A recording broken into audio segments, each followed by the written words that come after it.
जय माता दी। आप सभी को गुप्त नवरात्र की बहुत बहुत शुभकामनाएं।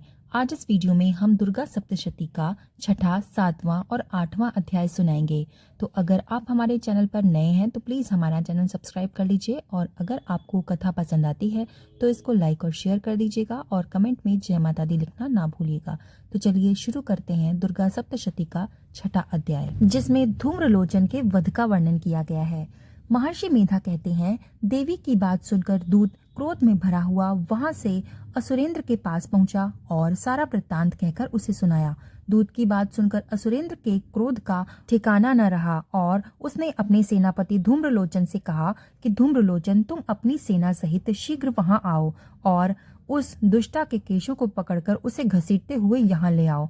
यदि उसकी रक्षा के लिए कोई दूसरा खड़ा हो, चाहे वो देवता हो, यक्ष अथवा गंधर्व ही क्यों न हो, तुम उसको अवश्य ही मार डालना।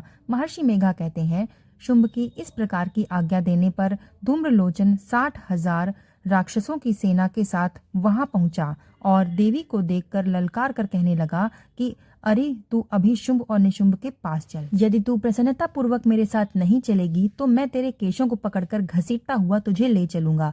देवी बोली, असुरेंद्र का भेजा हुआ तेरे जैसा बलवान यदि बलपूर्वक मुझे ले जाएगा तो ऐसी दशा में मैं तुम्हारा क्या ही कर सकती हूँ। महर्षि मेधा ने कहा कि ऐसा कहने पर धूम्रलोचन उसकी ओर लपका, किंतु देवी ने उसको अपनी हुंकार से ही भस्म कर डाला। ये देखकर असुर सेना क्रुद्ध होकर देवी की ओर बढ़ी, परंतु अंबिका ने उन पर तीखे बाणों, शक्तियों तथा फरसों की वर्षा आरंभ कर दी। इतने में देवी का वाहन भी अपनी ग्रीवा के बालों को झटकाता हुआ और बड़ा भारी शब्द करता हुआ असुर सेना में कूद पड़ा। उसने कई असुर को अपने पंजे से, कई असुरों को अपने जबड़ों से और कई को धरती पर पटक कर अपनी दाढ़ी से घायल करके मार डाला। उसने कई असुरों के अपने नख से पेट फाड़ डाले, कई असुरों का तो केवल थप्पड़ मारकर सिर धड़ से अलग कर दिया, कई असुरों की भुजाएं और सिर तोड़ डाले और गर्दन के बालों को हिलाते हुए उसने कई असुरों को पकड़कर उनके पेट फाड़कर उनका रक्त पी डाला। इस प्रकार देवी के उस महाबलवान सिंह ने क्षण भर में असुर सेना को समाप्त कर दिया। शुंभ ने जब ये सुना कि देवी ने धूम्रलोचन असुर को मार डाला है और उसके सिंह ने सारी सेना का संहार कर डाला है, तब उसको बड़ा क्रोध आया। उसको मारे क्रोध के उसके होंठ फड़कने लगे और उसने चंड तथा मुंड नामक महाअसुरों को आज्ञा दी कि हे चंड मुंड, तुम अपने साथ एक बड़ी सेना लाकर वहां जाओ और उस देवी के बाल पकड़कर उसे बांधकर तुरंत यहाँ ले आओ। यदि उसको यहाँ लाने में किसी प्रकार का संदेह हो तो अपनी सेना सहित उससे लड़ते हुए उसको मार डालो, और जब वो दुष्टा और उसका सिंह दोनों मर जाएं तब उसको बांधकर यहाँ ले आना। यहाँ पर 5वां अध्याय समाप्त हुआ। जय माता दी। अब सुनते हैं दुर्गा सप्तशती का 7वां अध्याय, जिसमें चंड और मुंड के वध का वर्णन किया गया है। महर्षि मेधा कहते हैं, दैत्यराज की आज्ञा पाकर चंड और मुंड चतुरंगिनी सेना के साथ लेकर हथियार उठाए हुए देवी से लड़ने के लिए आगे चल दिया। हिमालय पर्वत पर पहुंचकर उन्होंने मुस्कुराती हुई देवी जो सिंह पर बैठी हुई थी देखा। जब असुर उनको पकड़ने के लिए तलवारें लेकर उनकी ओर आगे बढ़े तब अंबिका को उन पर बड़ा क्रोध आया और मारे क्रोध के उनका मुख काला पड़ गया, उनकी भ्रुकुटियां चढ़ गईं और उनके ललाट से अत्यंत भयंकर तथा अत्यंत विस्तृत मुख वाली लाल आंखों वाली काली प्रकट हुई, जो कि अपने हाथों में तलवार और पाश लिए हुए थी। वो खड़ग धारण किए हुई थी तथा चीते के चर्म की साड़ी एवं नर मुंडों की माला पहन रखी थी। उसका मांस सूखा हुआ था और शरीर केवल हड्डियों का ढांचा था, जो भयंकर शब्द से दिशाओं को पूर्ण कर रही थी। वो असुर की सेना पर टूट पड़ी और दैत्यों का भक्षण करने लगी। वो पार्श्व राक्षसों, अंकुशधारी महावतों, हाथियों पर सवार योद्धाओं और घंटा सहित हाथियों को एक हाथ से पकड़ पकड़ कर अपने मुंह में डाल रही थी, और इस प्रकार वे घोड़ों, रथों, सारथियों और रथों में बैठे हुए सैनिकों को मुंह में डालकर भयानक रूप से चबा रही थी। किसी के केश पकड़कर, किसी को पैरों से दबाकर और किसी दैत्य को छाती से मसल कर मार रही थी। वो दैत्य के छोटे छोटे और बड़े बड़े अस्त्रों शस्त्रों को मुंह में पकड़कर और मारे क्रोध के उनको दांतों में पीस रही थी। उसने कई बड़े बड़े असुरों के भक्षण कर डाले, कितनों को रौंद डाला और कितनी उसके मार के आगे भाग गए। कितनों को उसने तलवार से मार डाला, कितनों को अपने दांतों से समाप्त कर दिया, और इस प्रकार से देवी ने क्षण भर में संपूर्ण दैत्य सेना को नष्ट कर दिया। ये देखकर महापराक्रमी चंड काली देवी की ओर लपका और मुंड ने भी देवी पर अपने भयानक बाणों से वर्षा आरंभ कर दी और अपने हजारों चक्र उस पर छोड़े उस समय वो चमकते हुए बाण व चक्र देवी के मुख में प्रविष्ट हुए इस प्रकार दिख रहे थे, जैसे मानो बहुत से सूर्य मेघों की घटा में प्रविष्ट हो रहे हों। इसके पश्चात भयंकर शब्द के साथ काली ने अत्यंत जोश में भरकर विकट अट्टहास किया। उसका भयंकर मुख देखा नहीं जाता था, उसके मुख से श्वेत दांतों की पंक्ति चमक रही थी।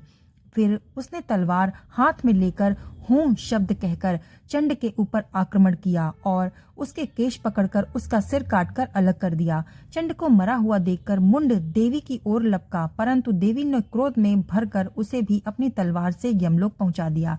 चंड और मुंड को मरा हुआ देखकर उसकी बाकी बची हुई सेना वहां से भाग गई।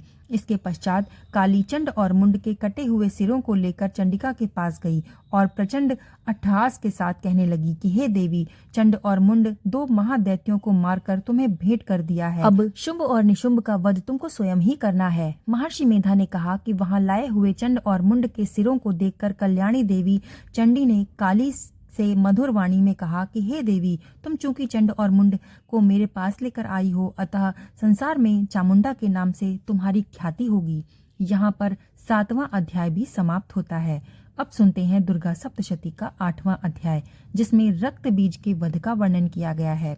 महर्षि मेधा कहते हैं कि चंड और मुंड नामक बहुत से असुर मारे जाने से और बहुत सी सेना के नष्ट हो जाने से असुरों के राजा प्रतापी शुंभ ने क्रोध में युक्त होकर अपनी संपूर्ण सेना को युद्ध के लिए तैयार होने की आज्ञा दी। उसने कहा, अब उदयुद्ध नामक 86 असुर सेनापति अपनी सेनाओं को साथ लेकर युद्ध के लिए आगे जाएं और कंबू नामक 84 सेनापति भी युद्ध के लिए जाएं और कोटिवीर नामक 50 सेनापति और धौम्रकुल नाम के 100 सेनापति प्रस्थान करें। कालक, दौहृद, मौर्य और कालकेय ये दैत्य भी मेरी आज्ञा से सज कर युद्ध के लिए कूच करें। भयानक शासन करने वाला असुर का स्वामी शुंभ इस प्रकार आज्ञा देकर बहुत बड़ी सेना को साथ लेकर युद्ध के लिए आगे चला। उसकी सेना को अपनी ओर आता देख चंडिका ने अपने धनुष की टंकोर से पृथ्वी और आकाश के बीच का भाग गुजा दिया। हे राजन, इसके पश्चात देवी के सिंह ने दहाड़ना आरंभ कर दिया और अंबिका के घंटे के शब्द ने उस ध्वनि को भी बढ़ा दिया। धनुष की टंकोर, शेर की दहाड़ और घंटे के शब्द से पृथ्वी और आकाश के बीच का भाग गूंज उठा और इसके साथ ही देवी ने अपने मुख को और भी भयानक बना लिया। ऐसे भयंकर शब्द को सुनकर राक्षसी सेना ने देवी तथा सिंह को चारों ओर से घेर लिया। हे राजन, उस समय दैत्यों के नाश के लिए और देवताओं के हित के लिए ब्रह्मा, शिव, कार्तिकेय, विष्णु तथा इंद्र आदि देवताओं की शक्तियां जो अत्यंत पराक्रम और बल से संपन्न थीं, उनके शरीर से निकलकर उसी रूप में चंडिका देवी के पास गईं। जिस देवता का जैसा रूप था, जैसे आभूषण थे और जैसा वाहन था, वैसा ही रूप, आभूषण और वाहन लेकर उन देवताओं की शक्तियां दैत्यों से युद्ध करने के लिए आईं। हंस युक्त विमान में बैठकर और रुद्राक्ष की माला तथा कमंडल धारण करके ब्रह्मा जी की शक्ति आई। वृषभ पर सवार होकर, हाथ में त्रिशूल लेकर, महानाग का कंकण पहनकर और चंद्र रेखा से भूषित होकर भगवान शंकर की शक्ति महेश्वरी आई और मोर पर आरूढ़ होकर हाथ में शक्ति लिए हुए दैत्यों से युद्ध करने के लिए कार्तिकेय जी की शक्ति उन्हीं का रूप धारण करके आई। भगवान विष्णु की शक्ति गरुड़ पर सवार होकर शंख, चक्र, गदा, शरांग, धनुष तथा खड्ग हाथ में लिए हुए आई। श्री हरि की शक्ति वाराही, वाराह का शरीर धारण करके आई और नरसिंह के समान शरीर धारण करके उनकी शक्तियां नरसिंही भी आई। उसकी गर्दन के झटकों से आकाश के तारे टूट पड़ते थे और इसी प्रकार देवराज इंद्र की शक्ति ऐन्द्री भी ऐरावत के ऊपर सवार होकर आई। इसके पश्चात इन देव की शक्तियों से घिरे हुए भगवान शंकर ने चंडिका से कहा कि मेरी प्रसन्नता के लिए तुम शीघ्र ही इन असुओं को मार डालो। इसके पश्चात देवी के शरीर में से भी अत्यंत उग्र रूप वाली और सैकड़ों गीदड़ियों के समान आवाज करने वाली चंडिका देवी की शक्ति प्रकट हुई। उस अपराजिता देवी ने धूमिल जटा वाले भगवान शंकर जी से कहा कि हे प्रभु, आप मेरी ओर से दूत बनकर शुंभ और निशुंभ के पास जाइए और उन अत्यंत गर्वीले दैत्यों से कहिए कि उनके अतिरिक्त और भी जो दैत्य वहां युद्ध के लिए उपस्थित हों उनसे भी कहिए, जो तुम्हें अपने जीवित रहने की इच्छा हो तो त्रिलोकी का राज्य इंद्र को दे दो। देवताओं को उनका यज्ञ भाग मिलना आरंभ हो जाए और तुम पाताल लोक लौट जाओ। किंतु यदि बल के गर्व में तुम्हारी लड़ने की इच्छा हो तो फिर आ जाओ, तुम्हारे मांस से मेरी योगिनियां तृप्त हो जाएंगी। क्योंकि उस देवी ने भगवान शंकर को दूत के कार्य में नियुक्त किया था, इसलिए वो संसार में शिवदूती के नाम से विख्यात हुई। भगवान शंकर से देवी का संदेश पाकर उन दैत्यों के क्रोध का कोई आर पार ना रहा और वो जिस स्थान पर देवी विराजमान थी वहां पहुंचे और जैसे ही वहां पहुंचे उस पर बाणों की वर्षा और शक्तियों की वर्षा करने लगे। देवी ने उनके फेंके हुए बाणों, शक्तियों, त्रिशूल और फरसों को अपने बाणों से काट डाला और काली देवी उस देवी के साथ आगे खड़ी होकर शत्रुओं को त्रिशूल से विदीर्ण करने लगी और खंडवाण से कुचलने लगी। ब्राह्मणी जिस तरफ दौड़ती थी उसी तरफ अपने कमंडलू का जल छिड़क कर दैत्यों के वीर व बल को नष्ट कर देती थी। इस प्रकार महेश्वरी त्रिशूल से, वैष्णवी चक्र से और अत्यंत कोप वाली कौमाकी शक्ति द्वारा असुरों को मार रही थी और ऐन्द्री के बाजों के प्रहार से सैकड़ों दैत्य रक्त की नदियां बहाते हुए पृथ्वी पर सो गए। वाराही ने कितने ही राक्षसों को अपने थूथन द्वारा मृत्यु के घाट उतार दिया। दाढ़ों के अग्रभाग से कितनों ही राक्षसों को छाती को चीर डाला और चक्र की चोट से कितनों को ही विदीर्ण कर धरती पर पटक दिया। बड़े बड़े राक्षसों को नरसिंही अपने नखों से विदीर्ण करके भक्षण कर रही थी और सिंहनाद से चारों दिशाओं को गूंजती हुई रणभूमि में विचर रही थी। शिवदूती के प्रचंड अट्टहास से कितने ही दैत्य भयभीत होकर पृथ्वी पर गिर पड़े और उनके गिरते ही वो उनका भक्षण कर गई। इस तरह क्रोध में भरे हुए मात्र गणों द्वारा नाना प्रकार के उपायों से बड़े बड़े असुरों को मारते हुए देखकर राक्षसी सेना भाग खड़ी हुई और उनको इस प्रकार भागता देख रक्तबीज नाम का महापराक्रमी राक्षस क्रोध में भरकर युद्ध के लिए आगे बढ़ा। उसके शरीर से रक्त की बूंदें पृथ्वी पर जैसे जैसे गिरती, तुरंत वैसे ही उसके जैसा शरीर वाला बलवान एक दैत्य वहां पर उत्पन्न हो जाता। रक्तबीज गदा हाथ में लेकर ऐन्द्री के साथ युद्ध करने लगा। जब ऐन्द्री शक्ति ने अपने वज्र से उसको मारा तो घायल होने के कारण उसका शरीर से बहुत सारा रक्त बहने लगा। उसकी प्रत्येक बूंद से उसके ही समान बलवान तथा महापराक्रमी अनेकों दैत्य भयंकर रूप से प्रकट हो गए।